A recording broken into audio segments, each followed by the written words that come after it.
윤 대통령이 내란 사태를 벌인 이유 중 하나로 거론되는 명태균 씨 의혹. 저희가 새롭게 취재한 내용 전해드리겠습니다. 검찰이 명 씨의 휴대전화에서 단체 대화방 하나를 발견했는데 여기엔 윤석열 대통령이란 대화명으로 저장된 인물이 있습니다. 이 인물은 이 대화방에 윤 대통령의 공식 일정 등을 여러 차례 올린 걸로 파악됐습니다. 명 씨는 이 인물이 대통령실 관계자라고 진술했습니다. 윤정주 기자의 단독 보도입니다. 검찰이 가장 먼저 분석한 건 명태균 씨가 2019년 9월부터 2023년 11월까지 사용한 휴대전화입니다. 이용 기간이 대선과 겹치는 만큼 가장 민감한 자료들이 있을 걸로 추정됐습니다. 대통령하고 그냥 주고받고 텔레하고 수시로 통화하고 한 달에 한 2번 뭐 이런 식으로 통화했겠지. 검찰은 이 첫 번째 전화기와 강혜경 씨 PC에서 명 씨가 2023년 1월 대화명 윤석열 대통령을 쓰는 인물과 소통한 카카오톡 단체 대화방을 찾아냈습니다. 해당 인물은 대화방에 윤 대통령의 동향이 담긴 브리핑 자료나 소셜미디어 링크 등을 올렸습니다. 2023년 1월 16일엔 윤 대통령이 아랍에미리트 순방 중 아크 부대를 찾아 장병들을 격려한 내용이 올라왔고 1월 19일엔 윤 대통령이 당시 다보스 포럼에 참석한 내용이 공유됐습니다. 그리고 1월 21일엔 윤 대통령과 김건희 여사가 보낸 설명절 영상 메시지가 2월 15일엔 대통령이 청주 육거리 시장을 방문해 상인들을 격려한 내용이 공유됐습니다. 4건 모두 윤 대통령이 실제로 행사를 참석한 당일이나 이튿날에 올라왔습니다. 명 씨는 해당 메시지에 대해 대통령이 보낸 게 아니라 대통령실 관계자가 보낸 것이라 진술했습니다. 대화명이 대통령일 뿐 대통령실 직원이 쓰는 계정이었단 겁니다. 검찰은 메시지가 대통령실 공용 휴대전화를 통해 전달된 걸로 보고 있습니다. 대통령이 보낸 메시지가 아니라도 민간인 명 씨가 어떻게 대통령실 관계자가 있는 단체 대화방에 초대된 건지 또 단체방에 누가 있었는지 확인이 필요한 대목입니다. JTBC 윤정주입니다. 명태균 씨는 또 지난달 야당 의원과 만난 자리에서 자신의 휴대전화에 대한 특검이 필요하다고 주장한 걸로 파악됐습니다. 특히 자신의 휴대전화를 조사하면 대한민국 정치의 세대 교체가 이뤄질 거라고도 말했는데 이 얘기는 그만큼 많은 숫자의 정치인들이 자신과 연루돼 있다는 주장입니다. 이어서 박병현 기자입니다. 정치자금법 위반 등의 혐의로 구속된 명태균 씨는 법정 안팎에서 검찰과 공방을 벌이고 있습니다. 검찰이 휴대전화를 전자레인지에 돌리라고 했다며 증거 인멸을 사주했다는 의혹을 제기했고 자신은 정치활동을 한 사람이 아니어서 정치자금법 위반 혐의가 적용될 수 없다고 주장했습니다. 수사를 믿지 못하겠다며 검찰을 공격하는 동시에 민주당 의원들에겐 특검을 요구하고 있습니다. 지난달 23일 한병도 더불어민주당 의원을 접견한 자리에서 명 씨는 황금품 특검을 꼭 해달라며 대한민국 정치 세대 교체가 될 것이라고 말했습니다. 본인 휴대전화에 모든 증거 자료가 있다는 게 명 씨의 주장입니다. 대선 때 내가 했던 일들이 있어. 야하게 20분의 1이 아니라 진짜 50분의 1도 안 한 거예요. 내가 들어가면 한 달 만에 그냥 이 정권이 무너질 것 같지. 명 씨 측은 앞서 휴대전화를 민주당에 넘길 수 있다고 밝힌 바 있는데 바로 다음 날 윤 대통령은 계엄을 선포했습니다. 굳이 검찰에 제출할 필요가 없고 언론을 통해서 제출하거나 또는 정권 획득을 노리는 민주당에 제출할 수 있습니다. 국회 탄핵소추 대리인단도 대통령의 계엄 선포 배경에 명태균 사건이 있다고 의심하고 있습니다. 이런 가운데 민주당 인사를 접촉 중인 명 씨가 추가 폭로에 나설 수 있다는 관측도 나옵니다. JTBC 박병현입니다. 이런 가운데 민주당이 명태균 특검법을 추진하겠다고 나섰습니다. 4차례 무산된 김건희 여사 특검법 대신에 내란 사태의 도화선으로 떠오른 명태균 씨 의혹에 집중하겠다는 건데 국민의힘은 검토할 가치도 없다고 반발했습니다. 이승환 기자입니다. 더불어민주당이 명태균 특검법을 추진하겠다고 선언했습니다. 당초 명태균 씨 공천 개입 의혹은 김건희 여사 특검법에 포함돼 있었는데 이를 따로 떼어내서 별도 특검법으로 발의하겠다는 겁니다. 민주당은 윤석열 대통령이 비상계엄을 선포한 배경에 명시 사건이 있지만 검찰 수사가 답보 상태라며 특검 필요성을 강조했습니다. 지금 창원지검은 황금폰을 압수했지만 그 어떤 수사도 제대로 진행하지 않고 있습니다. 내란 수사를 지켜보며 적당히 덮으려는 수작으로 보입니다. JTBC는 어제 윤 대통령이 비상계엄을 결심한 이유 중 하나가 명시 사건이었다는 사실을 단독 보도했습니다.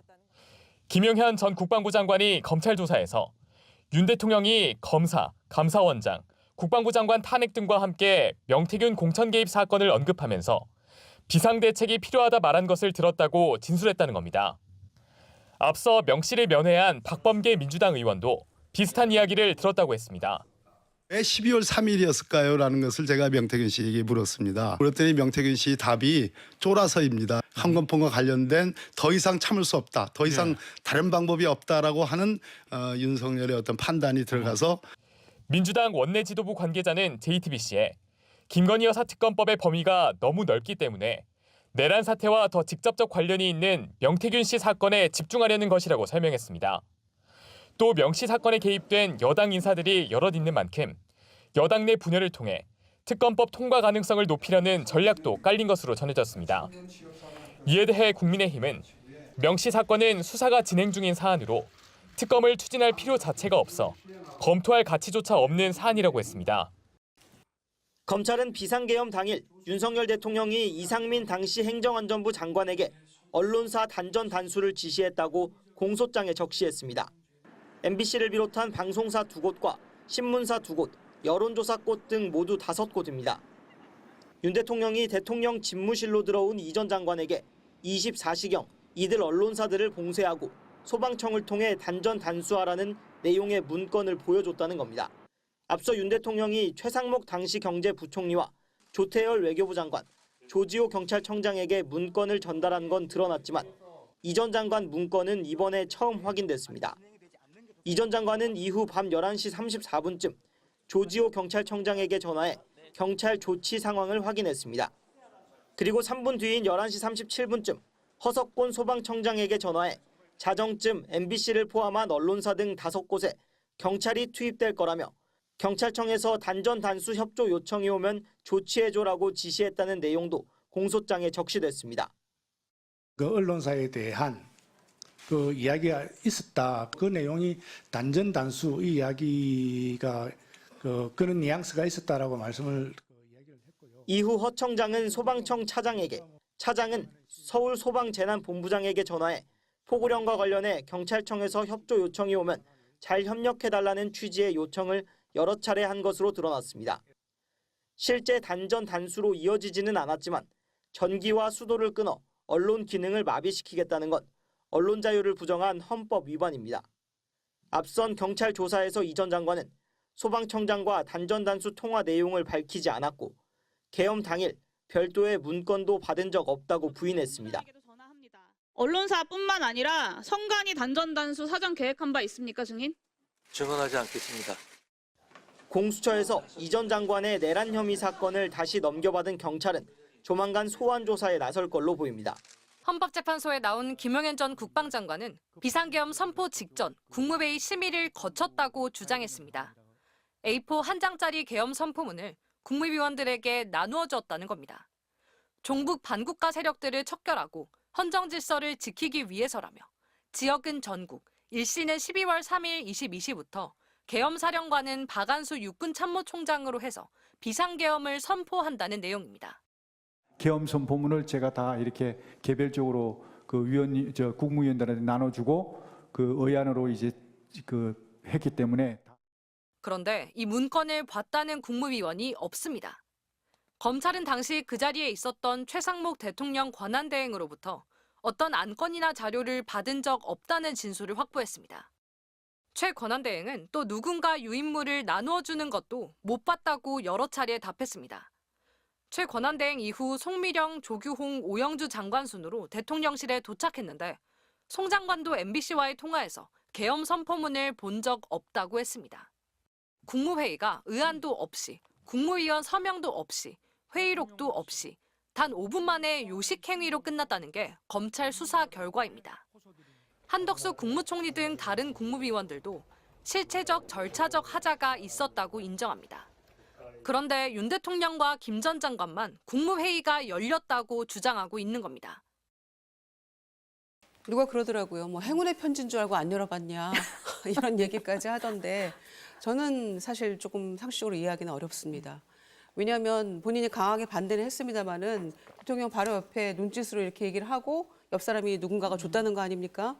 접어서 그래서 박선원 의원이 가로로 접었냐 세로로 접었냐 이런 얘기까지를 물었었는데 아니 옆에 그냥 친구가 쪽지를 줘도 궁금해서 열어보고 게 인지상정이고 바로 그 옆에 있는 친구는 뭔데 하면서 같이 보고 싶어 하고 이게 인지상정 아닌가요?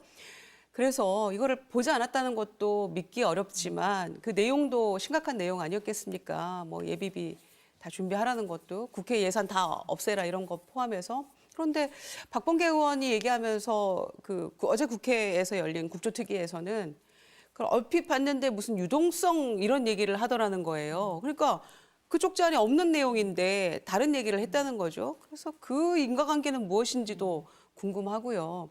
그리고 우리가 간과하고 있는 측면은 도대체 각 부처 장관에게 각각 이렇게 나눠줬다는데 이 최상목 대행만 받은 게 아니잖아요.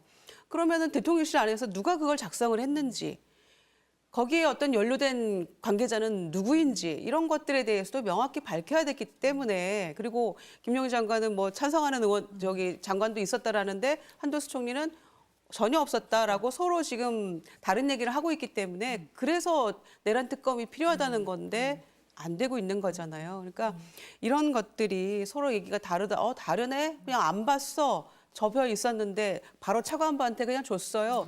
이런 얘기를 고지고대로 그냥 그 말을 액면 그대로 믿을 수 없는 그런 상황들이 있기 때문에 특검이든 아니면 뭐 국정조사를 해서라도 나중에는 꼭 밝혀야 될 사항이라고 생각하고요. 이거는 뭐 정권이 바뀌든 뭐 어떻게 되든지 향후에도 반드시 이 정확한 진실은 좀 밝혀야 할 필요가 있는 것 같습니다. 작년 12월 4일 새벽 4시 20분쯤 윤석열 대통령은 국회의 비상계엄 해제 요구를 수용하겠다면서도 국무회의를 거쳐야 한다고 말했습니다. 바로 국무회의를 통해 국회의 요구를 수용하여 계엄을 해제할 것입니다. 담화 직후 새벽 국무회의에서 처리한 계엄 해제 안건 번호는 2123번. 그렇다면 바로 전날 밤 비상계엄을 논의한 국무회의 안건 번호는 2122번이어야 하지만 2122번은 전혀 다른 법안이었습니다. 비잖아요. 21, 22, 23 사이에 비죠. 그러면 정상적인 국무회의가 아니죠? 도저히 이게 정식 국무회의라고 보기 어렵습니다. 비상계엄을 심의한 국무회의가 없었으니 번호가 부여된 안건도 역시 없었던 겁니다. 한덕수 총리는 형식조차 못 갖춘 이 모임에서 참석자 전원이 계엄에 반대했다고 말했습니다. 계엄에 동의한 장관도 있었다는 김용현 전 국방장관 주장을 정면 반박한 겁니다. 전부 다 반대하고 걱정하고 대통령께 그러한 문제를 제기하고 한 총리는 또 윤 대통령의 계엄 선포문을 계엄이 해제된 뒤에야 읽었다고 주장했습니다. 그 국무회의, 해제 국무회의를 마치고 사무실로 출근을 해서 제 양복 뒷주머니에 있는 것을 알았습니다. 최상목 부총리도 윤 대통령이 자신을 불렀고 실무자가 쪽지를 건넸다고 거듭 증언했지만 새벽 1시가 넘어 뒤늦게 내용을 확인하고 무시했다고 주장했습니다. 덮어놓자 무시하자고 하고 좀 보질 않았습니다. 내용을요. 네. 위법한 계엄인 걸 알고도 적극적으로 막지 않으면 부하 수행죄로 처벌받습니다. 정부 2, 3인자가 모두 계엄의 위법성을 알 수 있는 문건을 뒤늦게 읽었다고 주장한 건데 민주당은 즉각 대통령 측 문건을 나중에야 읽었다는 변명은 비현실적이라며 이제라도 그날의 진실을 이실직고하고 책임지는 모습을 보이라고 날을 세웠습니다.